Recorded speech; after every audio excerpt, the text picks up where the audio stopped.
The Minnesota 4-H State Ambassadors are excited to welcome you to BLU.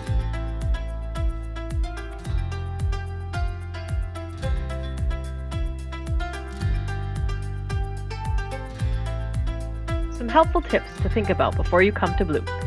Wear clothes that you are comfortable in. Bring warm clothes. Don't be afraid to make new friends. Bring a blanket and pillow if that will help you sleep. Be yourself. Be open and inviting. Come open-minded. Bring shoes that you are willing to get dirty. Reach out to the state ambassadors in green if you need anything. Bring your best self and come with a good attitude.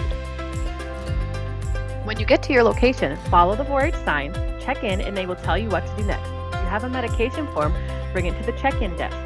Use any extra time to warm up and make some new friends. What to expect: small groups, educational sessions, activities, dance and quiet activities, social time. What are small groups? An assigned group with people of similar age has at least one ambassador leader. Some education and hands-on activities will be done with your group.